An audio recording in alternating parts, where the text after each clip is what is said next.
Aku kaget ya ngelihat proses penangkapan Dr. Richard Lee. Dari 2023, sekarang 2026, udah 3 tahun dari DNR. Betul, jadi Doktif menunggu memang laporan dari Aziz ya, laporan dari klien Anda Aziz untuk melaporkan Doktif. Apakah itu pencemaran nama baik atau tuduhan fitnah, produk yang dijual atau diperdagangkan adalah produk yang terregister Badan POM.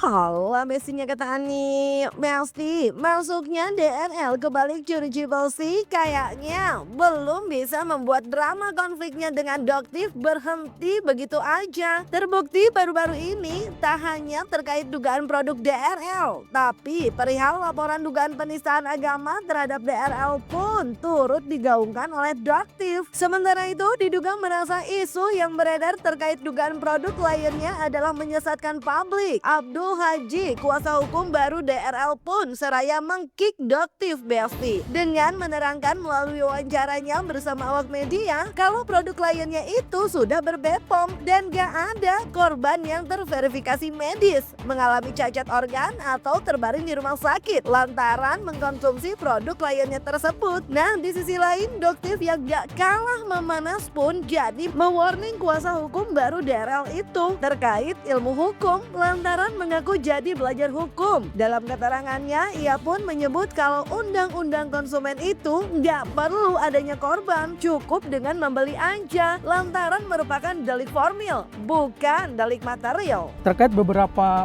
poin atau isu yang dikembangkan, yang menurut kami itu telah terjadi penyesatan informasi atau menyesatkan publik. Pertama, klien kami produk yang dijual atau diperdagangkan adalah produk yang terregister Badan POM, BPOM. Jadi tidak ada produk ilegal yang mengarah kepada transaksi ilegal. Jadi semua itu BPOM. Bisa dibuktikan dengan bahwa sampai hari ini belum ada korban yang terverifikasi medis, punya visum atau mungkin dia cacat organ atau hari ini lagi terbaring di rumah sakit karena mengkonsumsi produk-produk itu sudah terkonfirmasi bahwa produk yang diperdagangkan oleh Dr. Richard adalah produk yang BPOM. Jadi gini ya Aziz, Doktif ajarin sedikit hukum ya, karena Doktif juga akan belajar hukum ya, ilmunya Doktif udah banyak, Doktif tahu. Lebih baik Anda belajar lagi soal hukum ya. Undang-undang perlindungan konsumen itu tidak perlu adanya korban ya, tidak perlu adanya korban sampai masuk rumah sakit sampai cacat. Belajar dong, masa itu aja nggak tahu ya. Yang dijanjikan klien Anda tomat busuk suplemen WT itu mengandung tomat putih, dan di situ tidak ada tomat putih, itu namanya nipu. Tahu nggak Aziz ya? Tidak perlu ada korban, yang penting sudah ada yang beli ya. Apakah harus nunggu sampai masuk rumah sakit sampai ada kematian baru melaporkan? Nggak begitu ya. Dan ini adalah delik formil ya, bukan delik material. Nanti kita buktikan di persidangan, bukan sekarang bingung cari korban. Berarti Anda nggak ngerti soal duduk perkara hukumnya. Makanya nanti bilang melawan Aziz ini gampang banget ya. Kenapa? Karena kalau Jeffrey nggak akan dia mengucapkan kata-kata begitu, nggak akan keluar dari mulutnya si Jeffrey ya. Jadi ini hanya keluar dari mulutnya Aziz. Jadi Doktif alhamdulillah ya Allah, akhirnya musuhnya Doktif cuman Aziz doang. Maaf ya Aziz ya, tapi buat Doktif membantah apa yang Anda katakan tadi di depan jurnalis sangat mudah ya. Undang-undang perlindungan konsumen itu cukup dibeli, cukup hanya membeli, nggak perlu nunggu korban. Ingat, delik formil bukan delik material. Kita nanti buktikan di pengadilan. Diduga nggak terima kini terkait religi kliennya diduga hanya acting demi menyelamatkan aset. Kubu DRL pun mulai mengkaji terkait dugaan penistaan agama yang kini juga diduga ikut digaungkan Doktif kepada DRL. Namun bukannya takut apalagi mundur, Doktif yang ditemui awak media dalam wawancaranya justru berterima kasih kalau memang nantinya dilaporkan. Bukan tanpa alasan Besti, perihal bukti dan saksi yang disebut Doktif telah ia pegang. Bahkan ia pun meminta agar Ustadz Dery Sulaiman tidak silau dalam dugaan perkara penistaan agama yang kini masih mengarah pada DRL. Samira kemarin setelah Dr. Richard ditahan itu ada pernyataan dia yang menurut kami itu sangat telak, menyinggung bahwa Dr. Richard itu belum menjadi mualaf. ini tuduhan yang sangat serius dan bagi kami sedang kami kaji dan kami diskusikan dengan tim untuk menanggapinya juga secara serius. Apabila terpenuhi unsur di situ ada perbuatan tindak pidana, apakah itu pencemaran nama baik atau tuduhan fitnah, mungkin nanti kita akan berdiskusi dengan klien kami untuk menyiapkan langkah-langkah hukum. Dari daerah. Betul. Jadi Doktif menunggu memang laporan dari Aziz ya, laporan dari klien Anda Aziz untuk melaporkan Doktif karena bukti-buktinya Doktif sudah pegang dan itu dijamin 1000% akan membongkar kedok klien Anda. Ya, bahwa klien Anda benar-benar melakukan penistaan agama. Jadi jangan cuma koar-koar, langsung laporkan Doktif penistaan agama. Silahkan. Doktif siap dengan bukti-bukti sudah di tangan bersama dengan saksi-saksi yang melihat. Ya, termasuk saksi kepala jaga dari Tahti. Bahwa beliau atau napinya juga teman satu selnya juga di dalam tidak pernah melaksanakan ibadah puasa maupun sholat. Bahkan di hari pertama tanggal 19 Februari ya, kita puasa pertama kali pada saat beliau diperiksa di dalam, itu pun saudara tersangka DNL tidak sholat, tidak puasa. Ya, saksinya semua ada.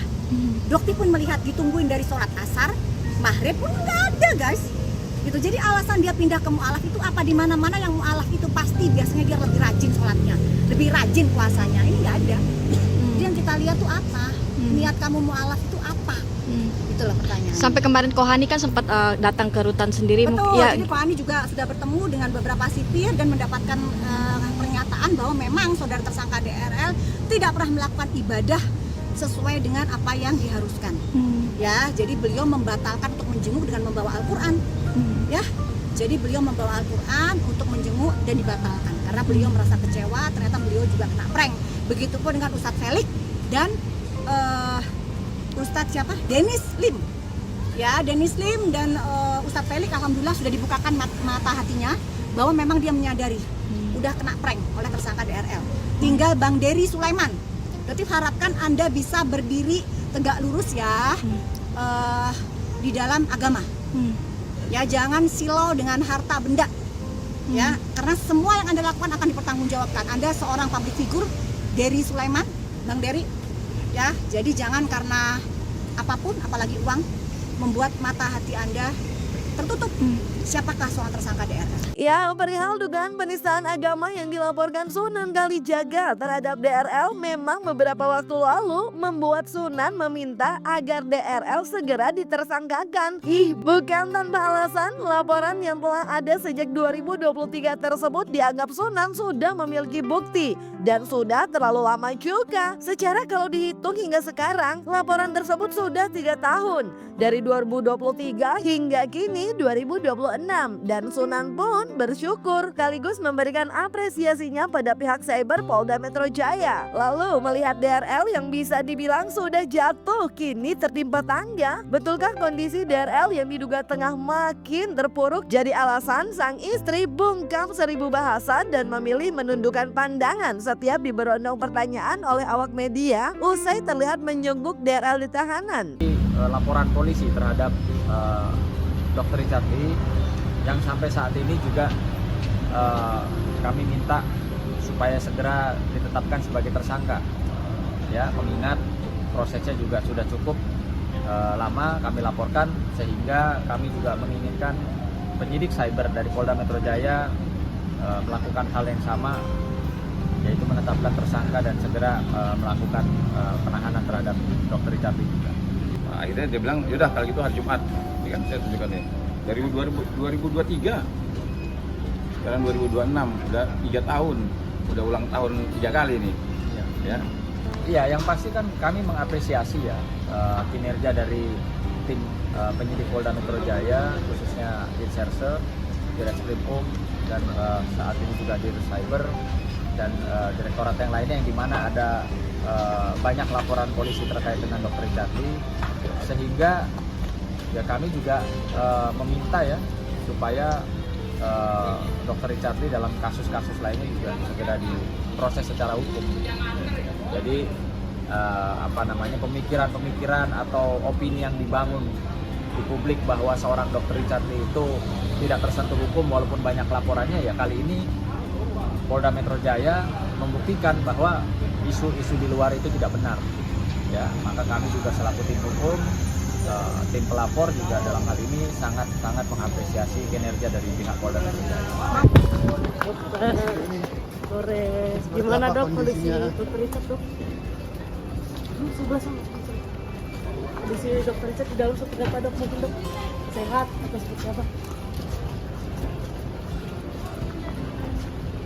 Dok, kondisi dokter Richard Lebih religius mungkin. sering mengunjungi dokter Richard, memang permintaan dari dokter Richard apa seperti apa?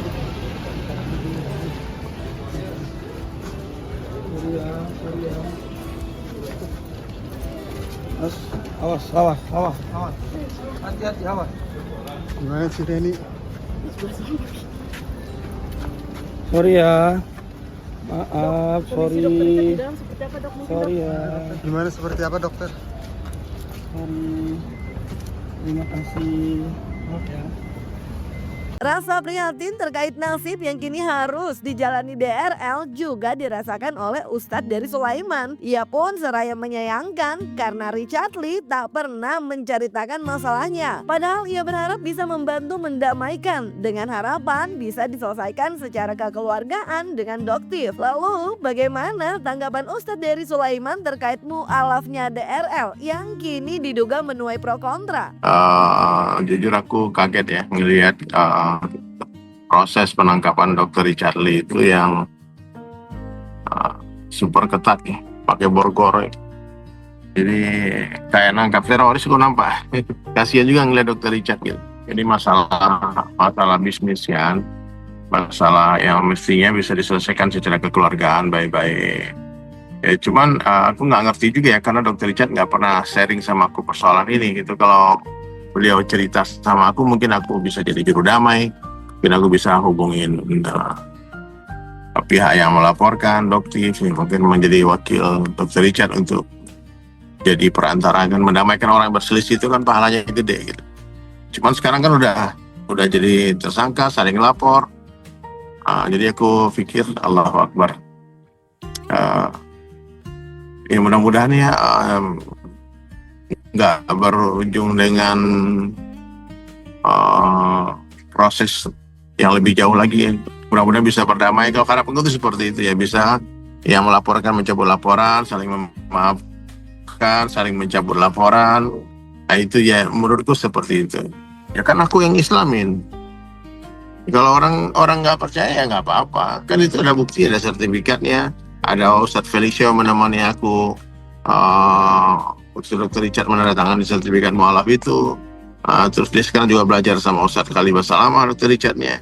Terus aku belajar sama aku bangun masjid bersama-sama beberapa kali di Palembang, bantu bangun masjid. Kemarin di Bogor juga bangun masjid. Terus banyaklah kebaikan Dr. Richard setelah Islam ini ya, yang perlu diapresiasi ya. Cuman ya namanya netizen kadang-kadang kan suka suuzon kan. Kalau menurutku sih kita tidak boleh mendebak-nebak hati orang. Kalau ketika orang bersyahadat dia ngaku Islam, kita nggak boleh mengatakan ini acting, ini pura-pura, ini gara-gara ini, gara-gara itu. Itu nggak boleh. Ya kita sangka baik, husnuzon. Ya mudah-mudahan Dr. Richard menjadi muslim yang kafah, yang sempurna, yang baik gitu loh. Ya sama aku prosesnya ke syahadat, kemudian ngajarin sholat. Sekarang 1 bulan full sama Ustaz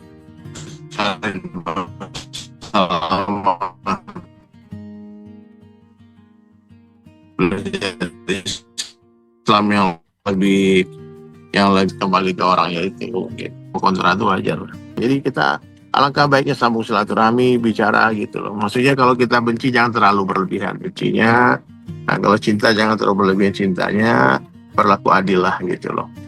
Jadi ini bulan suci Ramadan, alangkah baiknya ya sudah dilaporkan secara hukum, sudah ditangkap polisi, nah, sudahilah di sosial media saling tuduh menuduh, saling menebarkan fitnah dan sebagainya. Ya aku sedih aja ngelihatnya sebetulnya. Nah, aku nggak tahu ya apa dibalik ini semua. Ya mudah-mudahan Dr. Richard ini diberi Allah kekuatan untuk menjalani ujian ini. Aku bersaksi kalau Dr. Richard itu orang baik. Dia banyak membantu, banyak masjid ya, membantu beberapa masjid dibangun, membantu berangkatin orang umroh dan sebagainya. Dan aku rasa kita fokuslah kepada kebaikan-kebaikan orangnya, bukan menjadi keburukan-keburukan orang. Itu aja. Yap Besti, proses hukumnya masih berjalan terus. Ikutin dan simak aja. Semoga semakin cepat terang benderang ya. Dan jadi pelajaran juga buat kita semua. Yang pasti jangan lupa like, subscribe, komen, dan share biar bisa dapetin video berita kece lainnya. Cuma di Kata Ani Besti.